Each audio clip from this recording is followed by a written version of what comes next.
ambil tali, mau bunuh diri. Jangan lakukan itu. Anda masih punya satu jalan lagi yang belum kau tempuh.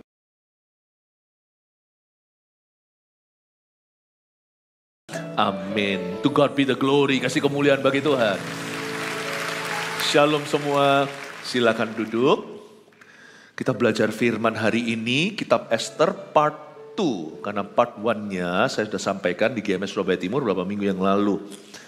Saya tunjukkan dulu menu ibadah kita 5 kali. Ini adalah yang ketiga. Kalau Anda tidak dengarkan salah satu, Anda merugi besar. Saya jamin itu. Karena pasti ada pewahyuan dan hikmat yang tiada duanya bagi setiap individu. Pembaktian ketiga, judulnya pembelaan yang seketika. Tapi sebelumnya saya kasih sedikit summary, bukan summary, saya kasih satu frameworknya dulu. Ya, saya kasih bingkainya supaya Anda tidak tersesat. Kalau Anda tidak familiar dengan kitab Esther di Perjanjian Lama, maka perhatikan 4 tokoh saja. Tokoh ke-1, Raja Ahasiweros. Ini semua cerita true story dalam sejarah dunia. Ahasiweros adalah Raja Medo Persia. Jadi dia raja sangat besar, pemerintahannya itu terbentang ke 127 provinsi di beberapa benua dari India sampai Ethiopia. Sekarang Persia itu secara geografi ada di daerah Irak, Iran sana. Tapi sudah tidak jadi apa-apa. Zaman dulu ada satu raja yang sangat luar biasa. Dia bukan anak Tuhan, tapi ada dalam rencana Allah. Dan orang kedua yang harus Anda perhatikan, ini justru salah satu, inilah kon utamanya. Tiada lain adalah Ratu Esther sendiri. Ratu Esther ini ternyata orang Yahudi. Siapa sangka dia orang Israel. Raja nggak tahu itu. Statusnya baru dibuka pada waktu Tuhan. Ketika identitasnya dibutuhkan untuk menyelamatkan bangsanya. Karena, Esther ini waktu kecil yatim piatu. Dia diadopsi oleh kakak sepupunya yang usianya jauh lebih besar. Sudah setua angkelnya. Ya, namanya Mordekai. Mordekai ini seorang hamba Tuhan yang sangat takut akan Allah. Dia bekerja sebagai pegawai di kerajaan Ahasiweros. Tapi orang ini super bijaksana. Ternyata kita bisa berhasil atau dipakai Tuhan juga tergantung mentor kita. Lalu ada satu lagi, ini adalah villain. Ini adalah antagonisnya. Ini orang jahatnya bukan main, namanya Haman. Haman ini versi Hitler versi zaman dulu. Dari zaman dulu itu sudah ada orang-orang yang ingin memunahkan bangsa Yahudi. Dan Haman ini sangat jahat sekali. Dan kita langsung membaca Esther pasal 8. Kita saya tidak bahas kembali semua plot dan semua trik dan intrik Haman. Langsung di pasal 8, hari kemenangan. Perang itu bisa lama, tapi untuk menang, semudah membalikan telapak tangan kalau Allah bekerja. Kalau Tuhan berkata semua indah pada waktunya, kalau belum waktu Tuhan, jangan cepat putus asa dan jangan kecewa. Kalau hari ini Anda belum menang, ya berarti belum waktu Allah. Kalau Anda belum dipromosikan, ya berarti belum waktu Tuhan. Asal kita sudah lakukan bagian kita introspeksi. Adakah sesuatu hal-hal tertentu yang perlu kita berubah dulu? Tapi kalau nggak ada, kita tahu bahwa sekalipun kita belum sempurna, tapi kita sudah sesempurna mungkin mengikut Kristus. So don't worry, kalau doamu belum terjawab, berarti Tuhan berarti itu belum waktunya. Dan kalau kita punya masalah belum pergi, ya berarti belum waktu ilahi. Nah, kita sekarang membaca langsung di episode ketika kemenangan tiba-tiba terjadi atas bangsa Israel. Nah, angin berhembus ke arah Esther dan Mordekai. Dan itu dalam 1 hari saja. Katakan 1 hari. Hari ini adalah harinya Tuhan. Mari kita bersuka di dalamnya. Kalau Tuhan bekerja, tidak perlu berhari-hari. Tidak perlu pakai lama. Karena itu belajar panjang sabar jikalau Allah seolah-olah belum nampak bekerja di hidup Anda. Belajar untuk tinggal diam, berdiam diri di hadapan Allah dan terus lakukan dengan setia apa yang kau tahu itu adalah benar. Mari kita baca sekarang Ester pasal 8, perintah raja yang menguntungkan orang Yahudi. Jadi ada perintah raja yang menguntungkan orang Yahudi. Pada hari itu juga Raja Ahasiweros mengaruniakan harta milik Haman, seteru atau musuh orang Yahudi, kepada Ester sang ratu dan Mordekai. Mordekai papa asuhnya, ya, kakak sepupunya yang jauh lebih tua. Dan Mordekai masuk menghadap raja karena Ester telah memberitahukan apa pertalian Mordekai dengan dia. Kita langsung lompat cerita. Tapi setiap khotbah ini bisa berdiri sendiri dalam wahyu dan hikmat. Tapi supaya Anda tidak terputus, di pasal 7 sebelumnya, yang namanya Haman sudah kelihatan jeleknya, dan raja perintahkan untuk dia dieksekusi. Dan setelah Haman si Hitler zaman dulu ini dihukum mati, maka raja memindahkan semua wewenang harta bendanya Haman seteru bangsa Yahudi atau musuh orang Israel ini ke tangannya Mordekai, papa asuhnya Ester sang ratu. Ya, jangan bingung ya, ikuti saya. Jadi Mordekai sekarang tiba-tiba jadi Perdana Menteri, tempat itu sebelumnya diduduki oleh Haman. Haman ini adalah orang kepercayaan nomor 1, boleh dikatakan dia orang nomor 2 setelah Ahasiweros. Ahasiweros saking percayanya sampai gak menyadari sudah dimanipulasi. Cincin meterainya itu, power of attorney hari ini bahasanya, yaitu kuasa pengacara, diberikan ke tangan Haman tanpa diaudit lebih dulu. Jadi Haman pakai cincinnya raja untuk memerintahkan pembunuhan dan pemusnahan bangsa Yahudi, tanpa dia sadari. Hitler ini nggak sadar bahwa ternyata ratu itu pun orang Yahudi, karena dia nggak tahu. Haman kena batunya. Jangan jahat sama orang, sebab ketika hati kita salah, lubang yang kita gali, saya jamin selama di atas masih ada Tuhan, kau akan jatuh sendiri di dalamnya. Apalagi kalau kita menginjak kaki orang yang berkenan, meskipun sekarang mereka bisa dibully, cepat lambat orang yang salah akan berhadapan dengan Allah. Dan Allah itu saking pintarnya, dia itu sutradara yang tiada duanya. Setiap orang-orang yang tidak dikenannya, yang ditentang oleh yang Maha Kuasa, pasti akan misstep, pasti akan salah langkah. Tidak perlu bahkan orang benar menjatuhkan mereka, karena itu jangan pernah bunuh karakter siapa-siapa. Gak usah bela diri, lakukan aja seperlunya, sebab orang yang salah cepat lambat akan salah langkah dan masuk ke perangkap sendiri. Malah justru kalau kita terhadap musuh, orang-orang jahati kita, zolimi kita, orang-orang yang kata-katai kita, yang sikut kita, yang merugikan kita, justru kita harus doakan supaya mereka itu jangan dihukum keterlaluan. Meskipun hati kita tuh tidak boleh jadi pembenci dan pendendam. Kita harus mendoakan musuh itu kenapa? Karena mereka pasti jatuh. Cuman kita doakan supaya Tuhan masih meninggalkan berkat minimal sebuah kesempatan untuk mereka bertobat. Anda dan saya harus pahami dulu konteks ini. Haman punya posisi diberikan ke Mordekai. Haman ini dulu posisinya super tinggi, sudah benar-benar ini pegawai yang agak keterlaluan. Menjilat atasan sehingga pegawai yang lain itu dia anggap semua bawahannya dia, padahal bukan dia rajanya. Ini tipe orang yang benar-benar narsis. Orang-orang yang suka pakai nama lah, catut nama atasannya.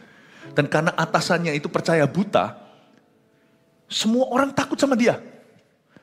Dan posisi itu akhirnya diberikan ke orang lain karena dia pada akhirnya terbukti salah.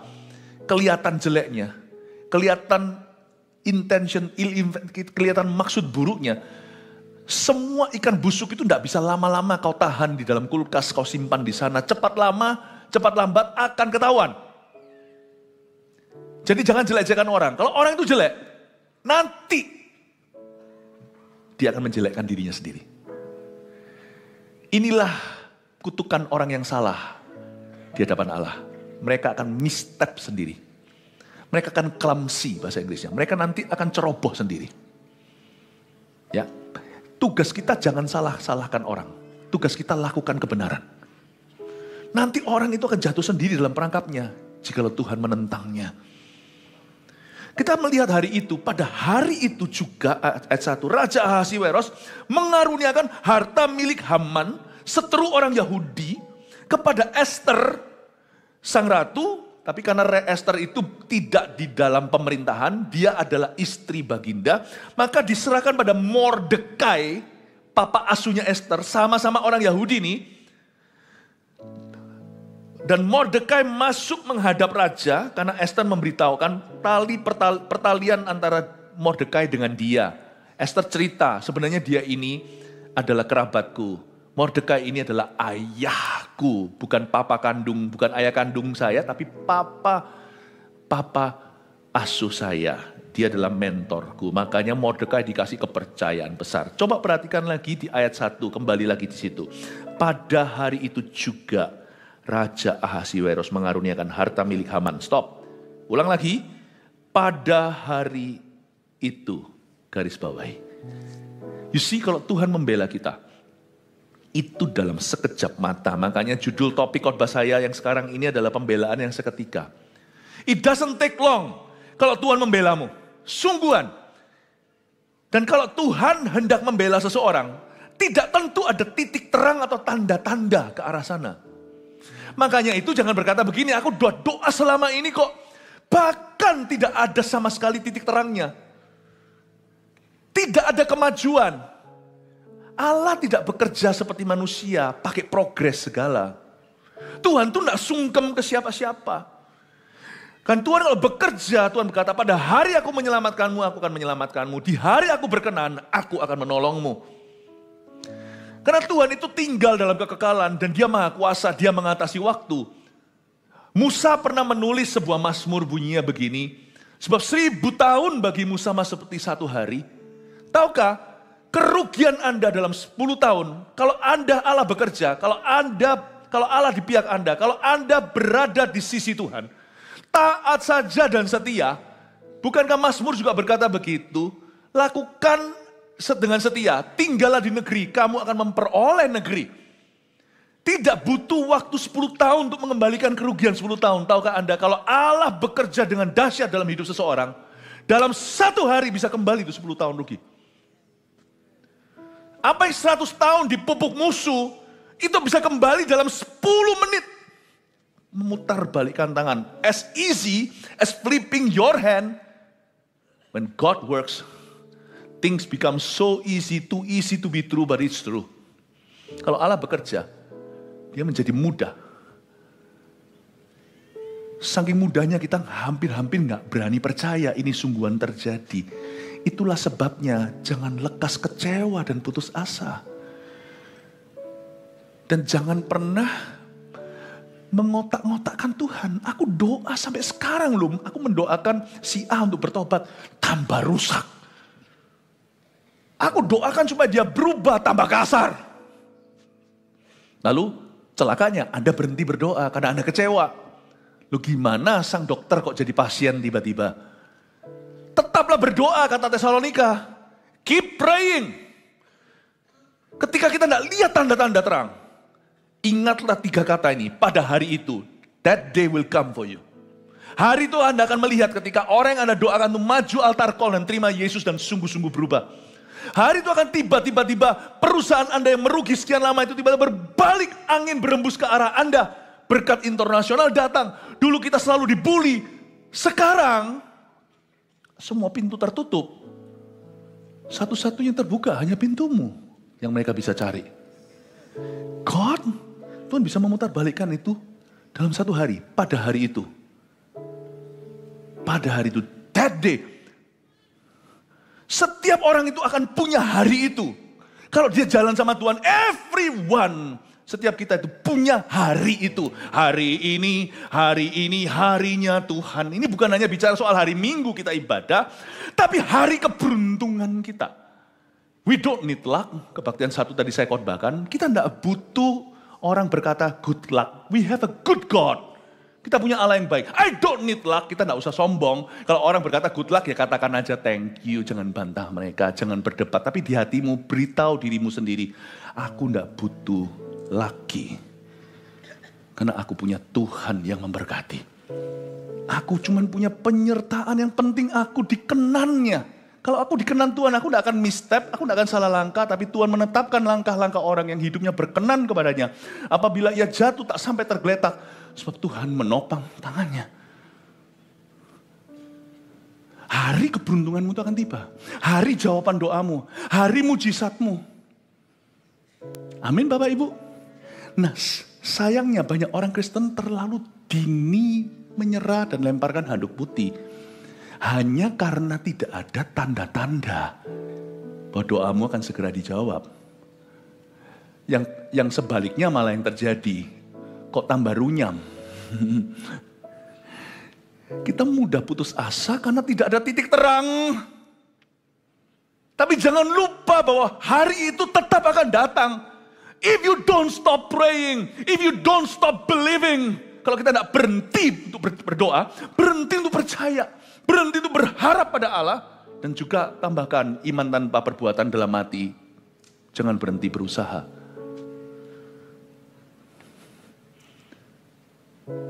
Saya sendiri kenal Yesus karena ada orang-orang yang ngotot ajak saya. 2 tahun loh, sungguhan saya itu gak bangga, saya itu malu. Makanya hari ini saya balas budi. Kalau saya mengejar jiwa-jiwa, itu karena saya hanya ingin mengembalikan kebaikan Tuhan. Lewat beberapa orang yang pantang menyerah, diajak tiap minggu ke gereja lah, diajak CG lah. Namanya dulu juga sama, sel group itu zaman dulu sudah ada. Gak mau, ogah-ogahan, datang iya, datang susah sekali, gak datang langsung sebulan.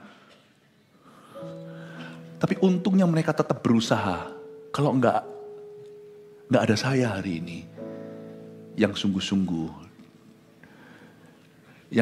melayani. Enggak ada. Jangan berhenti berusaha. Jangan berhenti berdoa.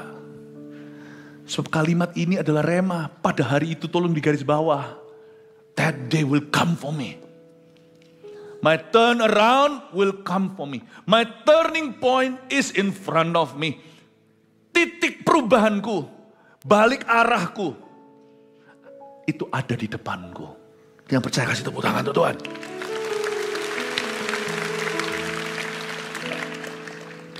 Pembelaan yang seketika, tapi peperangannya panjang.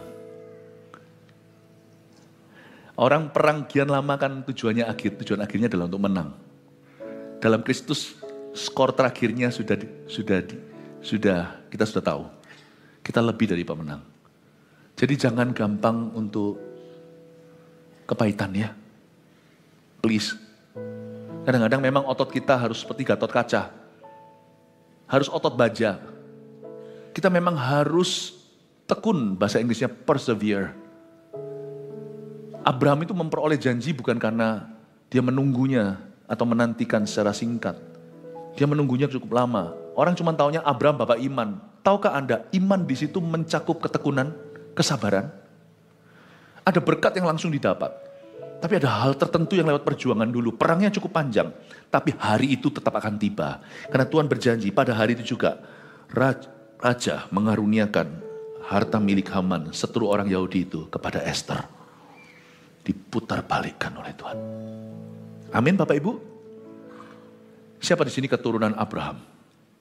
Secara iman. Kita juga harus belajar sabar. Coba katakan kanan kirinya, sabar bro. Amin ya. Ayat 2. Maka raja mencabut cincin metera yang diambil daripada Haman. Lalu diserahkannya kepada Mordekai. Dan Mordekai diangkat oleh Esther menjadi kuasa atas harta milik Haman. Yang kita pahami dalam scripture, kitab suci adalah kunci kan. Kepadamu kuberikan kunci kerajaan sorga. Tapi di zaman pemerintahan banyak aristokrat, banyak kerajaan, raja-raja di zaman perjanjian lama itu diwakili dengan cincin. Cincin itu seperti dalam film kungfu itu misalnya, itu mereka itu punya kayak toknya raja itu loh yang ada itu tidak boleh jadi seperti itu ya. Tapi ada toknya raja, labelnya. Cincin itu sampai sekarang masih ada materai yang pakai lilin itu loh. Anda tahu ya kalau amplop ketahuan kalau dibuka ditutup pakai sama lilin. Lilin yang dipanasi lalu dia mendingin, menjadi dingin lalu membeku. Ya itu bentuknya kan cincin raja. Itu dengan lilin tadi ditempelkan begini. Semua orang tahu itu cincin raja. Oke, Anda tahu cincin itu sama raja dicopot dari jarinya. Karena dia percaya buta. Dan dia serahkan ke Haman. Dan Haman pakai itu, tempelkan itu untuk bunuh orang Yahudi. Memberi surat perintah di tahun tersebut, di bulan yang ke-12, ini kalender Timur Tengah, bukan kalender Barat, tidak tentu Desember ya. Di bulan yang ke-12, orang Israel di 127 provinsi, berapa benua dari Ethiopia sampai India, harus semuanya dibunuh. Entah caranya gimana, pokoknya buat mereka semua mati dalam sehari. Jadi jahatnya Haman ini konspirasi. Dan cincin tadi itu, setelah Haman disulakan, dia bukan hanya digantung, dia matinya itu ditusuk seluruh tubuhnya seperti di sate dengan satu tiang yang ujungnya itu lancip, meteran tingginya. Itu tiang dibikin oleh Haman untuk membunuh Mordekai, dia sendiri yang digantung di atasnya. Dan cincin itu sebelum Haman dieksekusi, diambil dari jarinya, dikasih ke Mordekai. Jangan khawatir kalau hari ini Anda tidak dipercayai siapa-siapa. Kalau Allah percaya padamu, cepat lambat cincin itu akan ditemukan di jarimu. Jangan haus posisi, gila hormat apalagi. Itu kesalahan Haman di pasal 7. Orang ini saking gila hormatnya sampai dia jatuh ke dalam jerat. Haman ini cincinnya diambil dikasih ke Mordekai. Saya jadi ingat. Cincin ini secara profetik juga berbicara tentang otoritas yang Allah berikan kepada orang beriman. Tuhan cabut cincin itu dari Lucifer lah, katakanlah. Kok bisa Lucifer dapat cincin itu? Cincin itu sebenarnya hanyalah untuk ciptaan Allah yang termulia. Tahukah Adam diciptakan sebagai anak Allah? Lebih tinggi dari malaikat. Sebelum dia jatuh dalam dosa di Taman Eden. Lu mau kasih dia nama apa aja, gajah, jerapah, Tuhan ngikut loh. Adam itu harus menentukan seluruh ciptaan loh. Tapi coba sekarang lihat, manusia jadi budak karena mereka diperbudak oleh dosa. Dosa itu produk setan. Coba lihat sekarang siapa sih? Siapa yang yang memerintah dunia? Memang Tuhan memerintah segala sesuatu. Tetapi coba Anda lihat siapa yang sekarang diikuti oleh orang-orang tidak beriman. Anda lihat sekarang nih, di jalan-jalan tertentu jual narkoba itu satu panjang jalan. Di tempat-tempat dugem terjadi pelecehan. Orang-orang di sana sini, coba lihat kira-kira siapa penghulu dunia kalau bukan setan. Waktu Yesus mati di kayu salibnya, Tuhan ambil cincin itu, misalnya dari jari Lucifer, dan diserahkan ke gereja. Makanya sekarang kita punya kunci kerajaan sorga. Apa yang kita ikat, bukan Tuhan ikat dari sorga akan diikat di bumi. Apa yang kita ikat di dunia akan terikat di sorga. Sorga ngikuti. Apa yang kita lepas di bumi akan terlepas di sorga. Sorga beserta. You must know the authority, otoritas yang Allah sudah beli di kayu salib lewat pengorbanan putranya di Kalvari. Tahukah bahwa nasib dunia ini bergantung iman kita. Makanya kalau Anda dengar berita gonjang-ganjing begini-begini akan semakin gelap. Saya tahu itu fakta, tapi kita hidup di level kebenaran, tidak denial, tidak menyangkali fakta. Tapi kita bisa mengubah itu. Sebab otoritas di atas muka bumi sudah dibeli dan diserahkan ke tangan gereja. Gereja adalah hikmat Allah. Gereja itu siapa? Anda dan saya. Ketika 2 atau 3 orang berkumpul dalam namaku, mintalah apa saja, Bapa akan memberikan kepadamu. Tuhan memberi kita otoritas itu sangat real, sangat nyata. Karena itu kalau Anda mendengarkan suatu berita, prediksi dunia, ekonomi gimana, saya tahu. Mungkin ada zaman-zaman harus kencangkan ikat pinggang. Harus ada zaman-zaman perampingan. I understand. Tapi jangan ikut ramping untuk imanmu. Percayalah bahwa, ini kok tak buka. Masukin terus cincin, gak apa-apa. Ini cincin kawin saya by the way. Di tangan kita, bukan di tangan setan. Anda punya kuasa untuk datang ke kantor Anda, ke toko Anda. Dan sebelum nanti Anda buka karyawan semua, di situ nggak perlu pakai lama. Otoritas itu nggak perlu bertele-tele seperti orang Farisi. Anda berkata berdiri, tempat di mana aku meminjakkan kakiku, di sini menjadi milikku. Ini tanah Kanaanku. Tuhan, aku bela ladang kacang merah ini. Mungkin ini bukan ladang jiwa-jiwa, tapi dengan kata lain, apa yang kulakukan sini semua juga untuk kemuliaan Allah, semua untuk mendukung kerajaanmu. Tuhan, aku berdiri di ladang kacang merah ini. Aku dengan Daud, aku Eliasar bin Dodo, salah satu daripada Triwira. Aku bersama dengan rajaku, tapi raja di atas segala raja, keturunan Daud, Yesus Kristus. I stand defending this business. In Jesus name. Anda akan kaget nanti ya. Harga Anda tidak tentu termurah. Karena mungkin toko sebelah banting harga memang memain rugi. Bukan untuk dapat keuntungan, memang untuk bunuh orang lainnya. Tapi Anda akan lihat. Yang Tuhan kirim ke Anda itu betul-betul dari Tuhan semua. Anda akan terkejut. Semua orang tidak bisa sekolah, Anda bisa. Malah dapat beasiswa. Jangan, Tuhan itu masih membuat Goshen perkecualian. Semua itu kena batu apa namanya? Kena batu yang diturunkan dari langit, batu apa namanya? Bukan meteor, itu loh yang 10 yang tulah-tulahnya di Mesir. Hujan es, ya. Dia barusan lihat Snow White soalnya. Ya. Dan terjadi berbagai macam tulah di sana sini, tetapi Goshen diluputkan oleh Tuhan. Selalu Anda bisa berdiri dan berkata, my business will be an exception. My life will be an exception. Keluargaku akan berkecualian. Kita harus berani berdiri, tapi kalau kita mengasihi diri sendiri, aduh susah. Lawan Anda itu bukan Tuhan soalnya. Peperanganmu bukan melawan darah dan daging. Kalau Tuhan sudah kasih kuncinya ke Anda, senjatanya pula, kenakanlah perlengkapan senjata Allah. Anda tidak pakai itu, lalu Anda kalah. Itu bukan karena Tuhan ngalah, itu karena Anda tidak angkat senjata. Doakan ya. Orang berkata post Christianity di Amerika. Besok Jumat saya khotbah di sini. Mari kita lihat Tuhan akan bekerja. Lalu habis itu Minggu saya Paskah ada di Jakarta. Dari Jakarta saya langsung terbang ke Amerika. Saya keliling nanti Atlanta, Philadelphia, New York, Los Angeles untuk KKR apa kata Alkitab tentang neraka. Kita doakan. Orang berkata Amerika sudah tidak mempan pesan-pesan begini. Orang berkata mereka ini adalah kebudayaan yang post-Christian yang sudah lewat kekristenan itu. Saya justru besok datang ke situ bawa berita yang basic dasar. Mereka harus mengerti bahwa ada sorga dan neraka, keselamatan dan kebinasaan itu ada. Doakan. Saya tidak mau terima apa kata orang. Saya akan berdiri di mana Tuhan utus di situ, saya akan klaim. Sebab tidak di tangan setan. Keputusan itu di tangan kita. Cincin ini sudah ada di gereja. Tidak di tangan Lucifer. Dan Tuhan itu luar biasa. Ketika Tuhan, misalnya saya dengar cerita tentang bagaimana ada orang yang bekerja di rumah tangga seseorang lalu mencuri jam tangannya. Atau mencuri tas-tasnya. Ya mungkin keluarga itu keluarga yang diberkati. Seorang pengusaha yang berhasil. Lalu dicuri, dijual tahu enggak?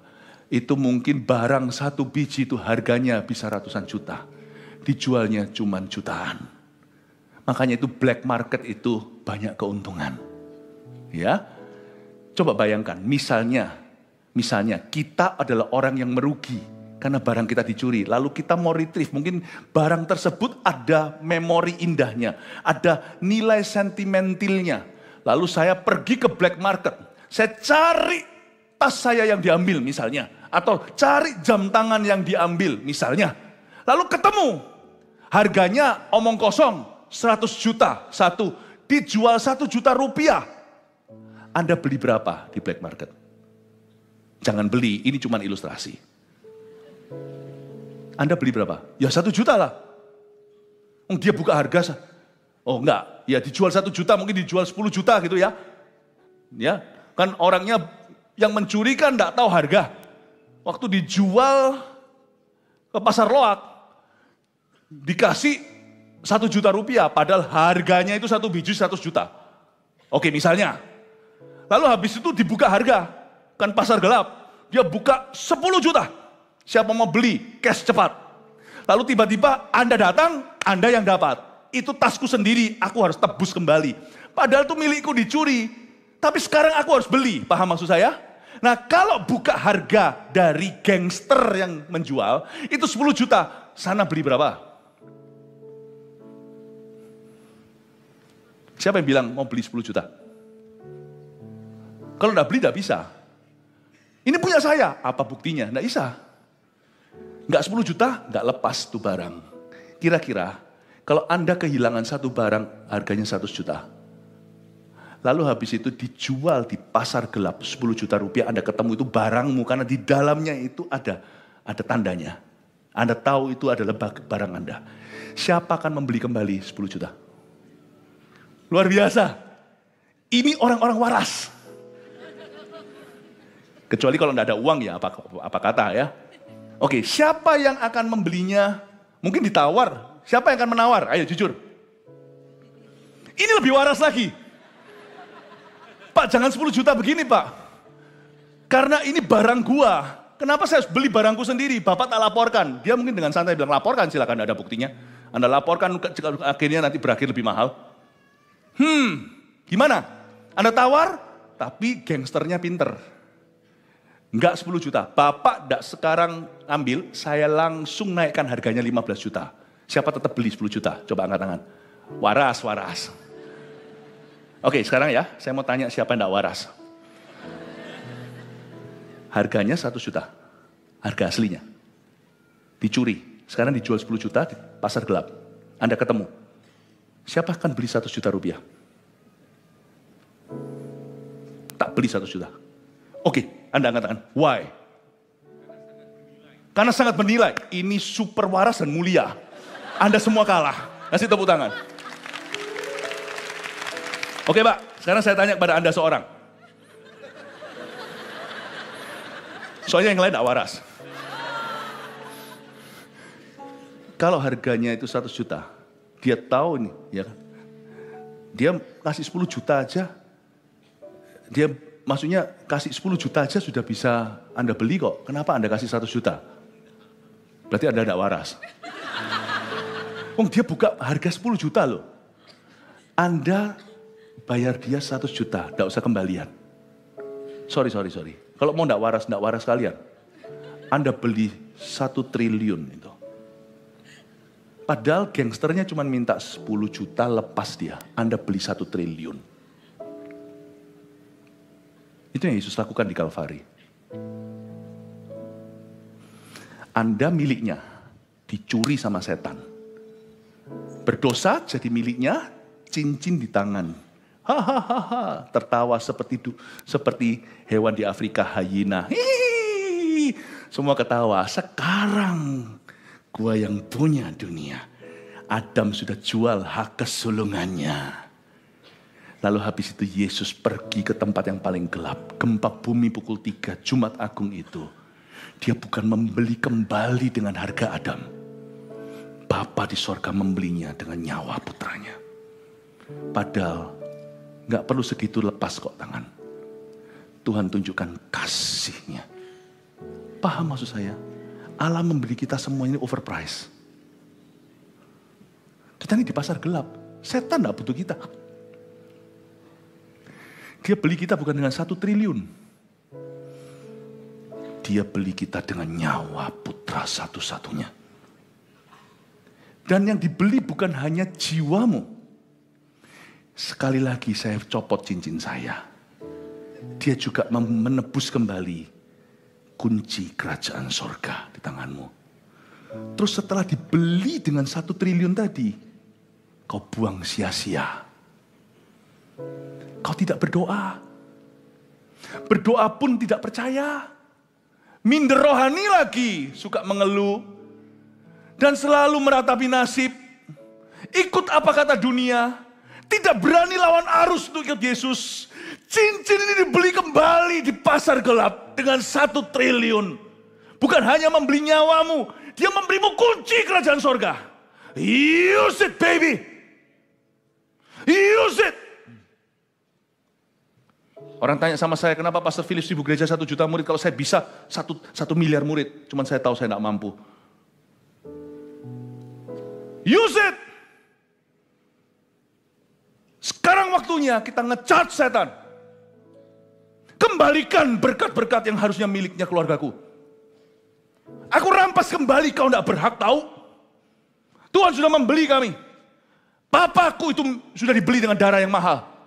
Kalau dia belum bertobat hari ini, aku berdoa kau setan minggir dulu dalam nama Yesus. Roh Kudus turunlah dan insafkan. Aku percaya Tuhan tidak memanggil aku untuk kalah. Aku memang pernah salah, aku pernah gegabah. Spekulasi dalam bisnis segala terlalu ambisius. Tapi now, I know kalau aku bertobat, Tuhan bisa memutar balikkan. Meskipun perlu waktu, saya tidak tahu kapan pada hari itu. Tetapi aku percaya dulu hari ini, iman itu tidak melihat. Iman itu percaya dulu. Aku percaya di dalam nama Yesus, aku tidak akan menyerah. Bisnisku akan bangkit.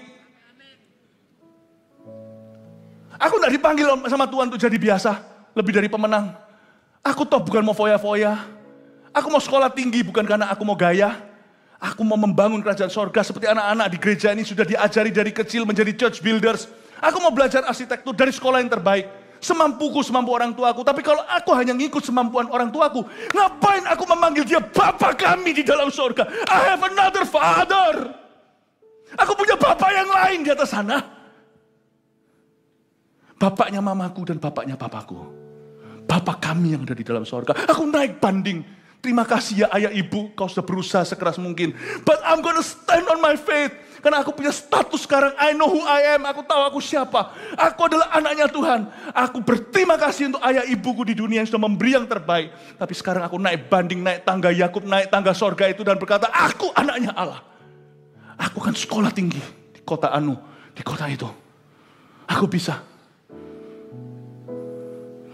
Asal tidak ngerepoti ayah ibunya. Tapi karena kemampuan Anda dan karena favor Tuhan atas hidupmu. Saya ingin Anda untuk mengerti. Cincin ini sampai ke tangan Haman, dari tangan Haman sampai ke Mordekai itu ada ceritanya. Itu ada ceritanya. Cincin dari tangan setan karena Adam ceroboh. Kembali ke tangan gereja di perjanjian baru. Sehingga kita sekarang bisa berdoa mengatasi langit. Dan bisa mengalahkan kuasa kegelapan dan mengubah nasib begitu banyak orang. Itu juga ada ceritanya. Bermula dari Golgota. I want you to understand your authority church. Di masa-masa susah seperti ini. Jangan kau ratapi. Aku sedih, duduk sendiri. Ambil tali, mau bunuh diri. Jangan lakukan itu. Anda masih punya satu jalan lagi. Yang belum kau tempuh. Cincin itu di tanganmu. Saya hari ini diutus Tuhan dalam khotbah ini hanya untuk menyadarkan. Secara individu maupun secara korporat. Bahwa cincin itu ada di tanganmu. Coba lihat sekarang tangannya. Dapatkah Anda melihat cincin rohanimu? Tangan saya sebelah kiri ini adalah cincin kawin saya. Sebelah kanan tanpa cincin. Saya ingatkan bahwa ada satu cincin tak kelihatan. Aku miliknya Tuhan. Saya ingin Anda untuk mendapatkan iman seperti yang dijalankan oleh gereja ini. Gereja ini berdiri hingga hari ini against all odds. Mengalahkan segala keganjilan. Anda juga akan bisa. Saya tidak ajarkan Anda positive thinking. Saya ajarkan Anda God thinking.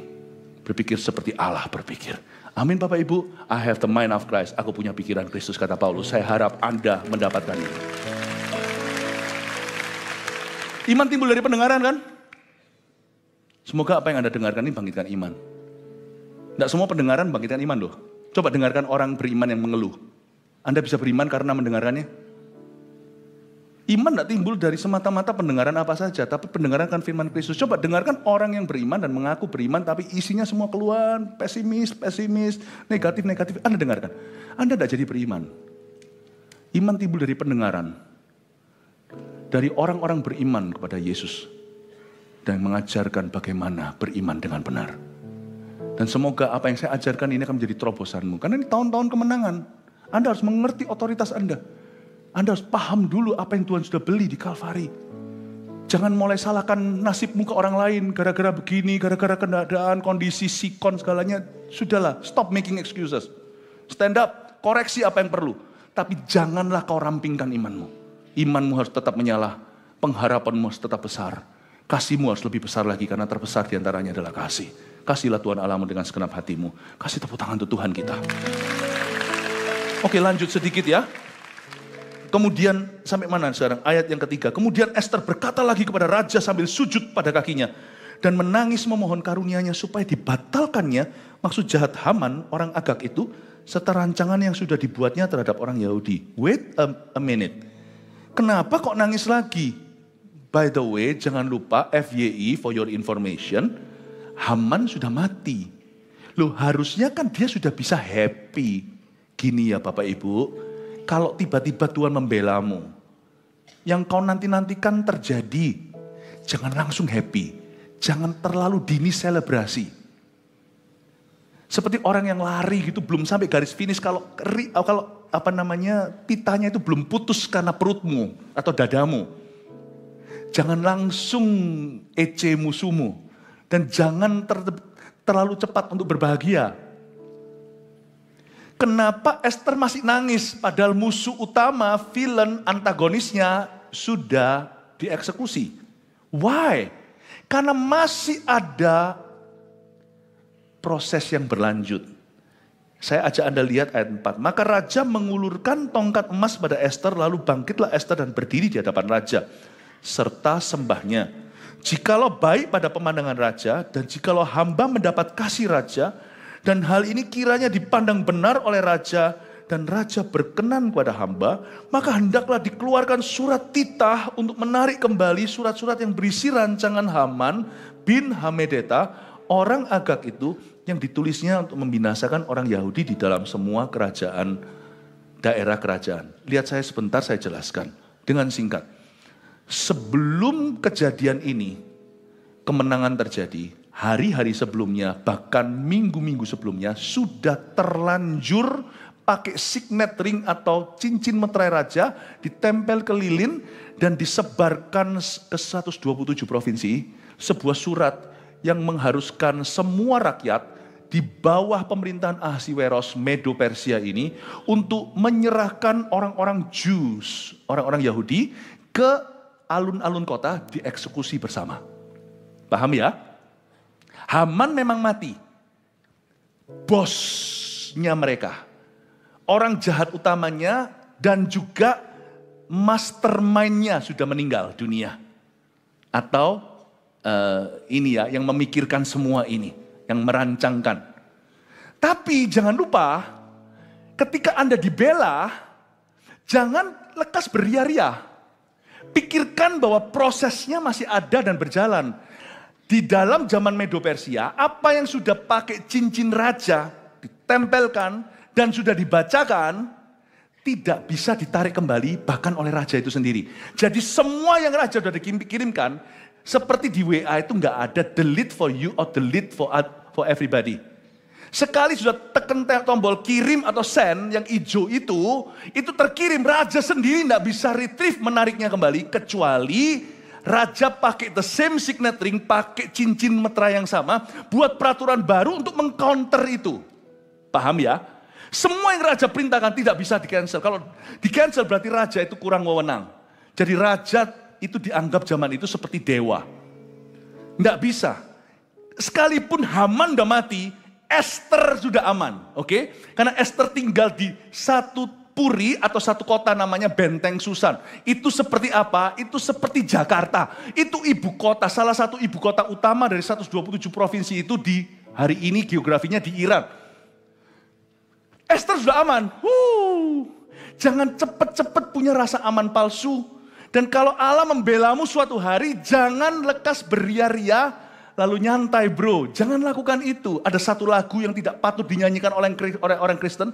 Kalau dia lagi menang, dia di atas awan-awan, jangan langsung ongkang-ongkang kaki. Dan lupa bahwa proses lainnya masih berjalan. Fokus kita tetap harus pada pekerjaan yang belum kelar.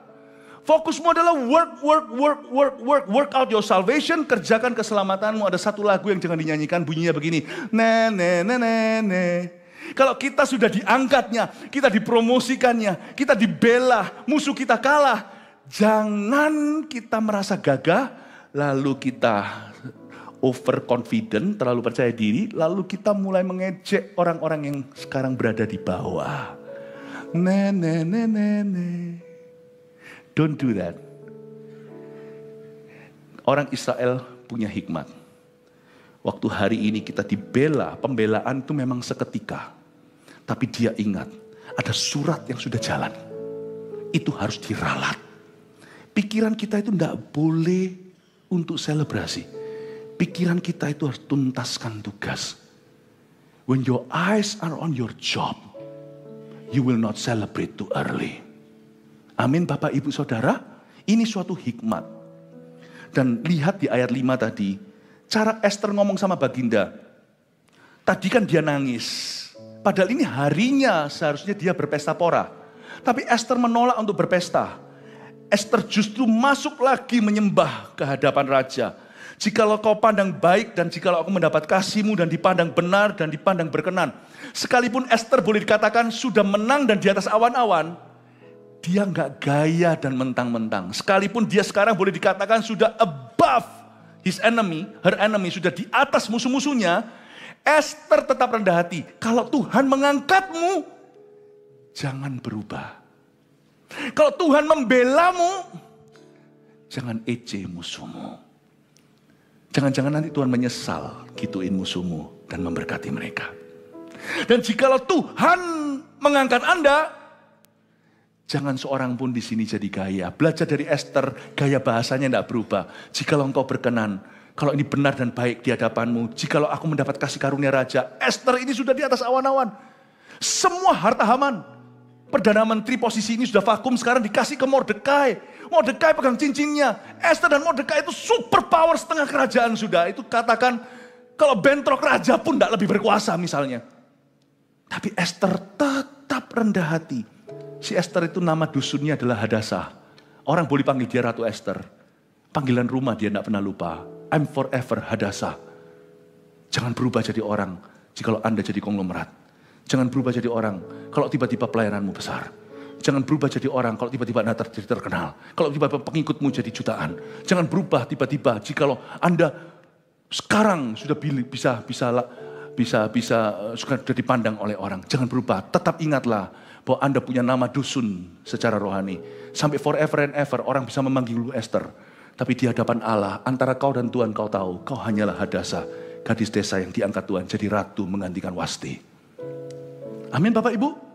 Lihat gaya bahasanya Esther, sekalipun dia dibela secara seketika, dia nggak berubah tuh jadi orang. Dia tetap rendah hati, tetap mawas diri. Saya jadi ingat Daud. Daud itu setelah kerja di istana, koko-kokonya loh, itu baru di medan perang. Baret hijau, baret merah, tetapi Daud itu main kecapi itu langsung di kamar tidurnya Saul. Tapi kalau Anda baca di di kitab Samuel, dia tetap pulang untuk mengembalakan 2-3 ekor mbek domba papanya. Sampai-sampai diejek ketika datang di medan perang untuk bertemu dengan Goliat. Koko-kokonya berkata, lu apain tuh berapa ekor mbek lu? Daud itu tetap kembali, sekalipun udah kerjanya itu di istana. Kerjanya itu langsung kepada pemimpin nomor 1 Israel. Tapi dia tetap balik untuk kerjakan his household, his parents household chores. Tetap dia lakukan tugas-tugas keseharian di rumah papa mamanya. Jadi orang itu tidak boleh berubah. Ingat ini, rendah hati itu pilihan. Tidak boleh diubah karena status kita. Amin Bapak Ibu Saudara. Karena pertolongan Tuhan seketika. Tapi kalau kita sombong, jatuh pun akan seketika. Karena tidak ada orang yang tidak rawan. Tidak ada orang kebal dosa. Kalau Tuhan bisa mengangkatmu, kita jangan GR dulu. Tuhan juga bisa menjatuhkanmu. Saya selalu diingatkan begini oleh seseorang dulu waktu saya kecil. Roda itu selalu berputar. Kadang kau di atas, kadang kau di bawah. Kalau kau di atas, jangan gaya. Supaya Tuhan bisa terus membawamu ke atas. Tapi ketika kau di bawah, jangan kecewa. Harimu akan tiba. Amin Bapak Ibu Saudara. Kalau kita lagi di atas, jangan lupa. Dibutuhkan 1 hari aja untuk mengangkat kita. Dibutuhkan 1 hari juga untuk menurunkan kita. Never forget. Whatever you have. Kepercayaan only. Amin Bapak Ibu. Kita baca sekarang lagi, beberapa lagi ya.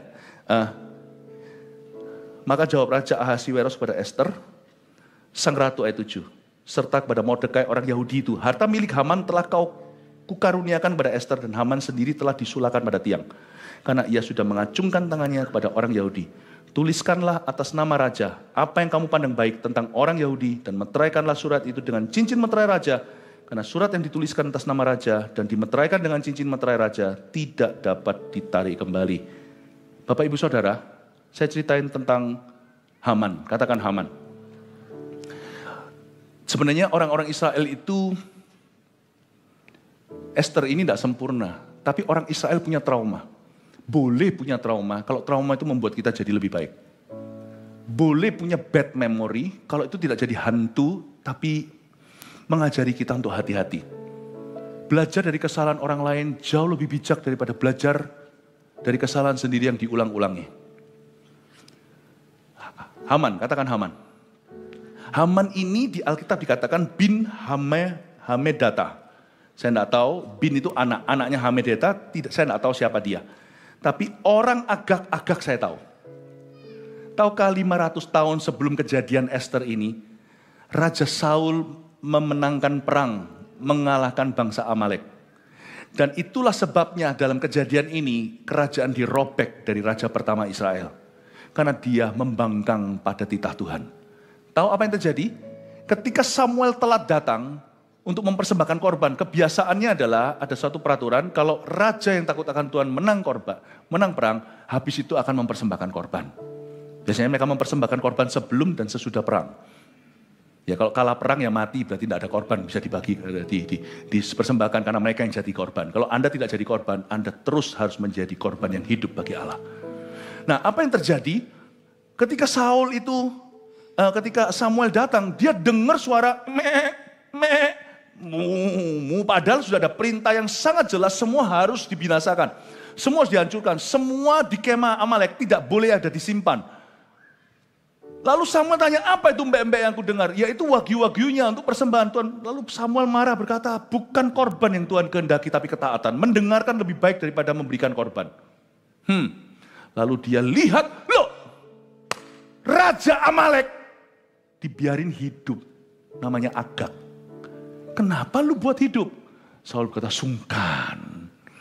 Banyak orang itu lebih sungkan sama orang daripada sungkan sama Tuhan. Tuhan pasti pengertian. Tuhan pasti ngerti. Selain itu, mungkin ya, ini bahasa sehari-hari. Di Alkitab tidak tertulis begini. Tetapi memang Agag dibiarkan hidup berapa minggu. Karena Samuel telah datang beberapa minggu. Lalu habis itu Saul kan dimarahi sama Samuel. Itu kenapa kau biarkan hidup? Mungkin Saulnya berdalih. Dia orangnya nice soalnya. Kan gak apa-apa, toh dia sudah dilucuti dari kuasa. Kan jadi teman. Atau mungkin bisa jadi trofi, diam-diam dalam hatinya jadi piala. Lihat ini, raja ini sekarang, ini dulu aku kalahkan dia dalam perang, tapi sekarang jadi hambaku. Wah kan luar biasa kan, terdengar di kerajaan-kerajaan sebelah-sebelahnya. Mari kita menunduk pada Saul. Nggak tahulah apapun juga yang menjadi pemikirannya, salah kalau Tuhan sudah berfirman jangan kau langgar. Singkat cerita, Samuel langsung ambil pedang, cincang-cincang Agag dibunuh, tapi telat. Berapa minggu itu pasti diservis sama Saul. Orang-orang berpolitik, kalau berpolitik secara kotor kan pasti melibatkan women di dalamnya, wanita. Saya yakin penjaranya itu bukan penjara sungguhan, pasti diajak makan sama Saul segalanya, tapi memang dia tidak bisa bebas, rakyatnya sudah punah. Dibunuh semuanya, kecuali wagyu-wagyunya. Nah akhirnya berapa minggu itu saya yakin, sekalipun tidak ditulis di Alkitab, kok bisa ada Haman, keturunan Agag. Agag itu harusnya mati semua, anak cucunya sudah meninggal. Kok bisa ada anak baru? Berapa minggu itu pasti dia tidur dengan seorang wanita. Apa yang kau biarkan di saat kau jaya, akan datang merongrongmu nanti ketika kau kalah. Jangan kompromi. Karena kompromi itu it's okay hari ini. Tapi suatu hari dia akan kembali menghantuimu. Jadi itulah Agag. Dan Esther ini lihat, Mordekai juga sudah melihat contoh ini. Ini adalah salahnya Raja Saul. Kalau dulu Saul taat sama Tuhan, nggak ada Haman. Nggak ada Haman sama dengan aman. Tapi gara-gara kelalaian yang disengaja, kompromi kecil-kecilan, Tuhan pasti mengertilah. Akhirnya Saul punya ketidaktaatan ini, kami menanggungnya. Ini keturunan Agag. Berapa minggu itu loh, dalam kurun waktu berapa, 1-2 minggu itu, bisa punya keturunan, kecolongan nih.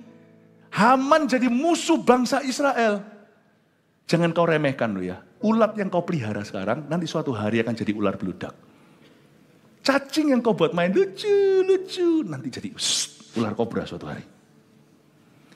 Itu seperti memelihara buaya dilus-lus, waktu besar Anda jadi lunch. Sekarang kecil masih lucu, singa-singa itu lucu, tapi waktu gede Andalah makanannya. Siapa namanya ini? Esther dan Mordekai dan seluruh bangsa Israel sudah belajar. Dan mereka berkata, apapun yang tidak kau selesaikan hari ini secara tuntas, akan menyelesaikanmu nanti. Jadi, akhirnya sama mereka ditumpas. Kalau Anda baca ayat berikutnya, saya tidak akan bacakan. Nanti Anda bisa baca di rumah. Maka Esther mulai sibuk, busy sekali Esther dan Mordekai menulis surat untuk meralat. Singkat cerita sama mereka diubah. Tanggal jatuh temponya untuk bunuh orang Yahudi didahului dengan tangkap orang-orang yang hendak membunuhmu. Dan nanti ya, mereka pakai delivery. Mereka pakai logistik yang luar biasa. Kalau Anda baca zaman itu sudah ada. Mereka pakai penunggang-penunggang kuda dan kuda-kuda rasnya raja. Itu misalnya hari ini itu yang itu turbonya mobil sports. Dikirim ke 127 karena belum ada pesawat, belum ada kereta api, belum ada bullet train, dikirim ke 127 provinsi. Kalau Anda hari ini nanti pulang, Anda selidiki, interesting sekali. Dari Ethiopia sampai India itu berapa kilometer? Itu ditelusuri oleh petugas-petugas yang membawa surat baru dan tidak boleh hilang. Satu jatuh formulir itu, atau surat itu, satu provinsi Yahudi mati. 127 itu sebar semuanya, pakai kuda yang cepat sekali dan penunggang-penunggang yang juara semua. Bawa satu surat yang akan mempengaruhi nasib ratusan ribu rakyat. Dibawa. Dan Esther dan Mordekai tidak istirahat, tapi berkeringat. Dia bikin semua, ketik cepat, tulis tulisan-tulisan, pakai signet ring atau materai cincin itu, tempelkan, kirim, pikirkan strategi. Belum waktunya untuk selebrasi, belum waktunya untuk merayakan dan beria-ria. Akhirnya Bapak Ibu Saudara, ayat 17 terakhir dengan ini kita selesai. Demikian juga di tiap-tiap daerah dan di tiap-tiap kota, di tempat manapun titah dan undang-undang raja telah sampai. Titah dan undang-undang baru yang ditulis oleh Esther dan Mordekai. Dan undang-undang raja telah sampai, ada sukacita dan kegirangan di antara orang Yahudi dan perjamuan serta hari gembira. Dan lagi banyak dari antara rakyat negeri itu masuk Yahudi karena mereka ditimpa ketakutan kepada orang Yahudi. Saya summarize, saya rangkumkan apa yang kita pelajari dari pasal 8 ini. Pembelaan yang seketika nomor 1. Jangan beria-ria saat dibela. Jadikan ini sifatmu. Karena waktu kita kalah, kita mencari Tuhan. Tapi waktu menang, banyak orang melupakan Allah. Kalau nasibmu baik, don't forget. You still got job to do. Ya, jangan rayakan sekarang. Jangan beria-ria saat dibela. Sekalipun kau dibela Tuhan, jangan beria-ria. Apapun itu dalam konteks whatever. Dalam bisnis, dalam apapun juga. Jangan kau beria-ria atas kejatuhan musuhmu. Doakan mereka. Pray for them. 2. Fokus pada seluruh prosesnya. Jangan lupa masih ada proses lain yang masih berjalan. Jangan lihat temporary score atau papan angka sementara. Ingatkan dirimu bahwa prosesnya pasti panjang. Haman mati di Sula. 50 hasta, berapa meter itu di sate. Nggak cuma Haman kalau Anda baca. Anak-anak Haman semuanya dieksekusi. Waktu Esther dan Mordekai di sana, lalu dia berkata, sekarang aku bisa pensiun dini. Sekarang aku bisa istirahat. No, dia langsung masuk ke meja kerjanya. Langsung dia buat task force. Tim tugas itu. Untuk membuat surat dan gimana caranya sampai ke 127 provinsi tidak dirompak di tengah-tengah jalan. Proses itu masih panjang hidup kita itu. Amin Bapak Ibu. Jangan cepat-cepat berkata, yes. Kalau yang universitas, aku sudah diterima. Di luar negeri Anda masih bisa dideportasi nanti. Atau dalam negeri Anda tetap bisa DO, bisa di drop out karena tidak cukup. Kalau Anda diterima dalam satu pekerjaan, jangan habis itu mabuk-mabuan dan berkata, yes. Atau kalau tiba-tiba Anda mendapat sukses tertentu, misalnya tiba-tiba Anda mendapatkan satu rezeki, suatu warisan, wah, jangan lupa setelah itu akan ada segunung pusingmu. Ada orang yang menerima warisan besar, tapi don't know what to do. Tiba-tiba Anda akan punya teman-teman palsu. Anda harus mulai persiapan, di balik setiap berkat, ada proses yang lebih panjang. Di balik setiap berkat itu ada tanggung jawab yang lebih besar. Bukan berarti kita tidak boleh bergembira, tapi jangan sampai lupa daratan. Fokus selalu pada seluruh prosesnya. Apapun yang kau lakukan, fokus seluruh prosesnya. Waktu Anda sekolah, puji Tuhan, Anda masih harus lulus. Setelah Anda lulus, Anda bisa lempar toga, lalu makan dengan teman-teman, dengan keluarga, puji Tuhan. Itu harus dirayakan, Sabat itu harus ada. Di mana kita itu sungguh-sungguh hanya mensyukuri, puji Tuhan. But don't forget, as soon as setelah selesai Sabatmu itu, besok hari, ngelamar lowongan pekerjaan atau lanjutkan bisnis orang tua. Nggak tahu arahnya mana, Anda harus membuat planning. Lulus cum laude pun bukan jaminan kau punya masa depan. Aku bisa menikah, yes, dapat gadis idamanku. Setelah itu dalam pacaran itu pun penuh tanggung jawab, banyak orang jatuh. Bapak ibu saudara, maksudnya ada waktu kita stop dan berkata haleluya. Tapi setelah itu langsung masuk kerja. Amin Bapak ibu saudara. 3. Tuntaskan semua tugas kita. Jadi jangan setengah jalan. Apapun yang Anda kerjakan harus well done. Kalau makan steak, saya suka medium rare. Kalau saya ditanya terus gitu, mau masaknya how would you like your meat cook? Saya bilang medium rare. Kalau dalam bahasa Chinese-nya sanfenso. Ya, 30%. Jadi masih merah-merah gitu saya suka. Bukan darah itu ya. Itu jusnya saya suka. Tapi Tuhan tidak makan medium rare. Tuhan tidak makan daging itu. Tapi ini hanya kiasan saja. Tuhan suatu hari akan ketemu semua hamba-hamba Tuhan. Dan termasuk kita semua anak-anaknya. Tuhan berkata, apa yang telah kau lakukan dengan hidupmu dan tugasmu dan setiap talenta yang kuberikan. Termasuk waktu, aku memberi waktu dan setiap kesempatan. What have you done? Apa yang sudah kau lakukan? Kalau kita tidak melakukan dengan benar, kalau kita berkata medium rare Tuhan, hidupku ini medium rare Tuhan. Sanfenso, 30%. Apapun yang kau percayakan, semua hasilnya 30%. Paling-paling medium saja. Atau medium well 75%. Tuhan tidak terima, Tuhan hanya terima well done. Terakhir dia akan berkata, baik sekali perbuatanmu, bahasa Inggrisnya, well done my servant. Sama Tuhan itu harus tuntas. Pernikahanmu tuntas. Parentingmu tuntas. Karena hidup kita ini cuma sementara. Tamasya sesungguhnya di sorga. Whatever you do in your life, make it 100% your commitment. Amin Bapak Ibu Saudara. Jangan setengah-setengah. Ya, semoga ini jadi berkat. Karena tahun kemenangan kalau tidak dibenahi dengan pengetahuan, dia akan menjadi angan-angan. Tapi setelah Anda dapat peluru ini peluru keberhasilanmu. Semoga tahun ini adalah tahun kemenanganmu dan tahun berkat internasional dalam hidupmu. God bless you. Mari kita semua bangkit berdiri.